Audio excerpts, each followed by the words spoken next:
I'm Shahar Azani, and welcome to this very special episode of Eye on Israel. What is the making of a Zionist? The word has been maligned on the international stage for too many years, yet more and more people today are claiming back the narrative and carry this badge with honor and pride. As Israel wages a tough war against the industry of lies seeking to undermine its very legitimacy, these Zionist voices shine like stars in the dark. One such star is our guest today. Arsen Ostrovsky is a leading international human rights lawyer. He is a prominent voice in the pro-Israel community, if not the most prominent. He currently serves as the CEO of the International Legal Forum, the ILF. International Legal Forum is a proactive Israeli independent NGO that is ultimately a global network of some 4,000 plus lawyers and activists around the world that are committed to standing up for Israel, combating antisemitism, terror, and BDS in the international legal arena. And the way I look at this is, I'm under no illusion that today we as a Jewish people, as a Jewish nation, and by the way, those that value democracy and freedom and truth under enormous assault. We have BDS, anti-Semitism, anti-Zionism. We have challenges on campus, at the UN, in diplomatic, in the economic arena. There is, in the press, there is no shortage. And there's that sense of burning anger and frustration. You want to do something. So what I think is so powerful and beautiful about the law is that it gives us that opportunity. We can use the law as a tool. We can use the law as a weapon for the Jewish nation, the Jewish people, to go after those that seek us harm. Same like you did with Ben & Jerry's. Exactly like we did with Ben & Jerry's. Exactly like we're doing at the UN. Exactly like we're doing trying to stop funding to terror organizations masquerading as civil society groups. We can use the law to not only go after them and make them know that there will be a price to pay, but more importantly, make them know in advance to think twice about acting against us. One of the main criticisms we hear when it comes to Israel's work on that front of public image and fighting for its name is that a lot of the work is defensive, and yet the ILF presents a proactive, offensive approach. For instance, the suits against Israel and the international legal arena, where Israel is pursued by the International Criminal Court and others, and here the ILF has decided to take action against the Palestinians. Tell us a little bit about that. First of all, you're absolutely right. For too long, we've been too defensive. And by being defensive, it allows our detractors to set the narrative. Correct. And so we are not fighting for our narrative, but we're trying to say why their narrative of us is wrong, why we're not apartheid, why we're not racist, why we're not a pariah, instead of saying, yes, we're proud democracy, a beacon of truth in the Middle East where no other country like that exists. Why we cannot be just defensive. And that's why we insist on being proactive and not waiting for a fire to burn, but we're going to go out and we're going to make them pay. You mentioned about the suit, and that's a fantastic example. Just the other week, we submitted a claim against the Palestinian Prime Minister Mahmoud Abbas and the Palestinian PM Shtaya in the International Criminal Court for the crime of torture. But not only against the Palestinians, saying that what the PA and the PA security forces are doing to the Palestinian people, including Palestinian journalists and women and children, LGBT community, and human rights activists and dissidents, that they're torturing them systematically and widespread and for generations. Because, by the way, no one else is speaking out for them either. Right. So we will. But in addition, we're also claiming that they are committing act of torture with respect to the 4 Israelis that are being held captive in Gaza by Hamas, including the bodies of the 2 soldiers, Oren Shul and Hadar Golden, as well as 2 civilians as well, both whom have mental health issues. And the reason we did that is very simple. The Palestinians are the ones that started employing this, what we call lawfare, using the law, weaponizing the law as a tool to attack us in the political realm.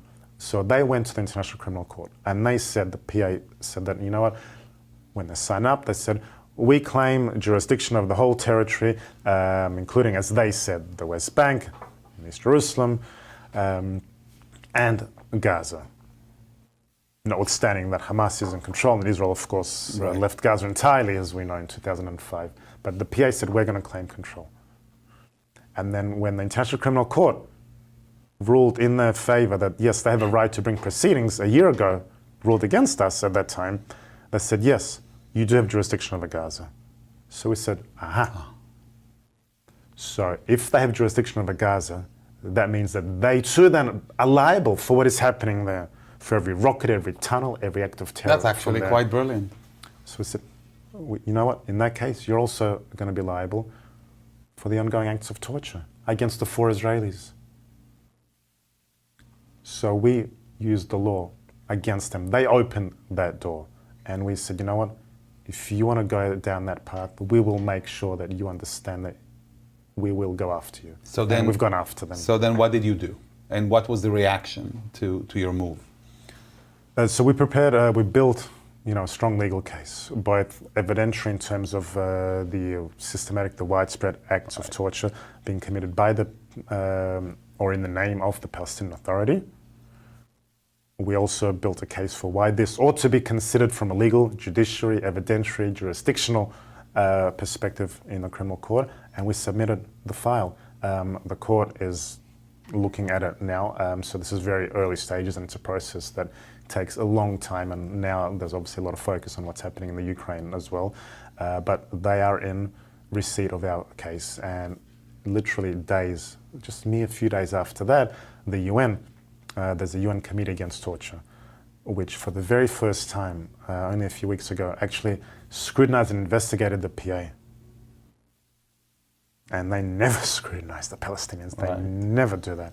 They finally did. And they actually found systematic evidence of torture by them. So again, the UN, which is, we say there's only 2 things certain: life, death, and taxes. The third is that Israel will always be found guilty of the UN. So here we are now using the UN against them because they went there, and we said, you know what, you open that path, we will use that against you now to make you understand the errors of your way. So look, now the UN is saying that... so you're actually seeing results. We are seeing results. So anybody out there who despairs or who believes that this work is futile, like I mentioned before, there you have it. A direct example right here about things that actually work. So no reason to despair. Things that work. You look at, one of the biggest issues today is the issue of funding that goes to Palestinian terror groups that are often, by the way, masquerading as these groups for justice and civil rights and humanitarian organizations. But we know, and we have evidence that, no. Where the money is going. We know where the money is going. We know that they are proxy groups, whether it's Islamic Jihad or Hamas or PFLP. And we've been able to demonstrate that with evidence. And often, by the way, it's public source evidence. We've been able to demonstrate that, say that, well, hold on, this organization, which masquerades as a Palestinian civil society agricultural group, is basically just a proxy or an affiliate for PFLP.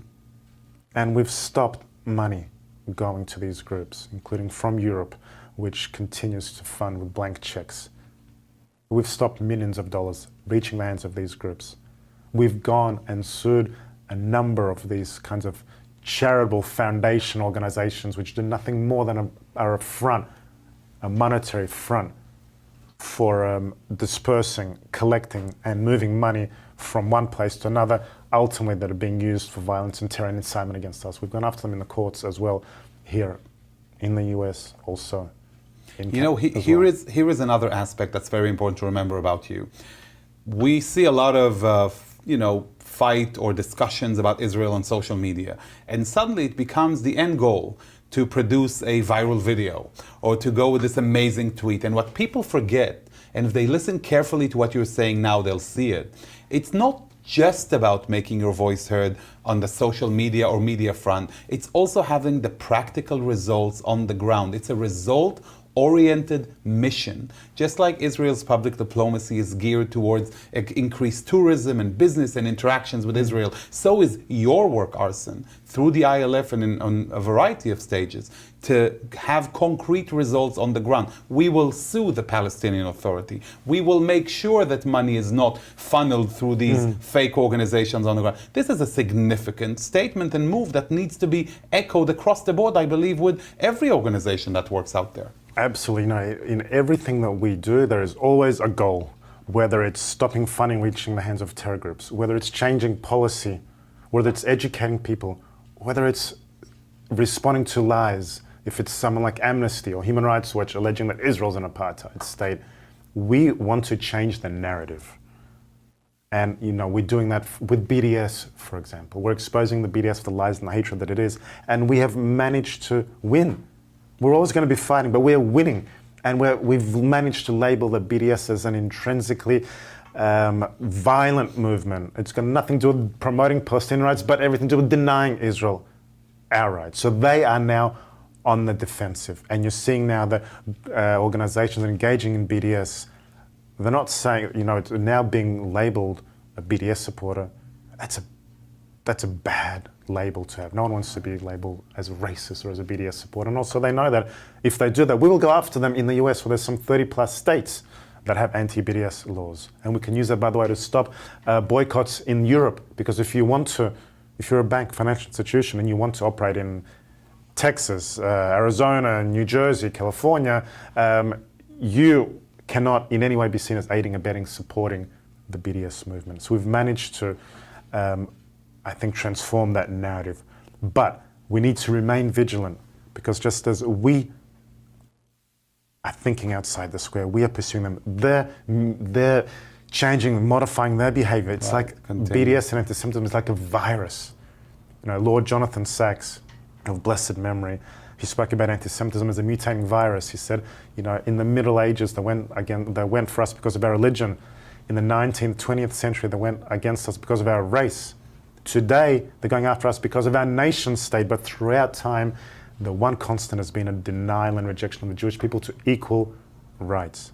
So those that do support boycotts, those that do support ostracizing Israel, they're looking at it from a different perspective. They're saying, well, it's not BDS now they're talking about. Well, it's about corporate social responsibility. Right. It's about ethical investment now. Whatever the new trend is. So we need to be 2 steps ahead of them every time. So here is a question that I'm sure is on everybody's mind who is watching you and listening to you at this moment. How do I get in touch with the ILF? How do I enlist my services as an attorney?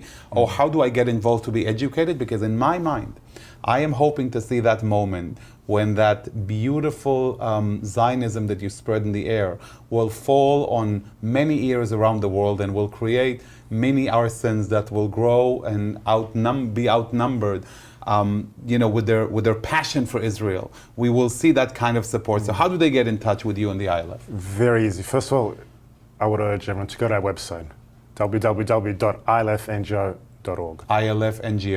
ILFNGO.org. They can also follow us on Twitter at @the_ILF, and of course they can also follow my account on Twitter as well at Ostrov_A.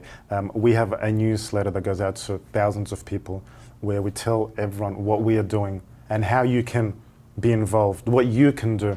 We have a network of over 4,000 lawyers and activists around the world, and not just lawyers, people who understand the power of using the law, people from business to schools and synagogues and church groups who have to stand up for Israel, and they're asking us, help us when Israel's being attacked by Hamas, or when groups like Amnesty, Human Rights Watch or the UN are attacking us with these vile lies about amnesty. Right. They want to know, how do we respond? How do we respond legally? We can help you. We can provide you the information. So if you're sick and tired of just sitting out there and complaining on the couch or during Shabbat dinner, then this is a great way for you to be actively involved in making a difference in the world for Israel, and follow Arsen's wonderful example, because it's truly one of the best stories you will see out there. And I assure you, when you follow Arsen's Twitter feed, you will see that it's one of the most prominent and best and most active and energetic pro-Israel voices out there. I do so myself, and to my great enjoyment of being, on the same fighting lines with the likes of Arsen. This is an incredible message that you're providing for our viewers and for everyone who's listening today. Shahar, we can only do what we do with a network of incredible supporters and partners, including yourself, including the passion, exuberance that you bring. We do this because we love the State of Israel. We are part of the Jewish people. We understand not just the challenges we face, but the opportunities that we can grasp, and we need to always bear that in mind. Arsen, we speak often, and we have you often on JBS to comment on, the news of the day, and it's always wonderful to listen to you. Today gave us an opportunity to get to know you in person and really understand your core. And it only served to impress us all more and more. Thank you so much for taking the time to be with us here today at our studios in Times Square. Seeing you in person is such a joy.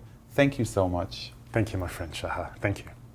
Thank you. Arsen is an amazing example of someone who truly does for Israel and the Jewish people. And to think it didn't come from a Jewish day school, nor did it even come from home. It is a true inspiration listening to his story, and I assure you, following all the wonderful things that Arsen does will be worth you the while.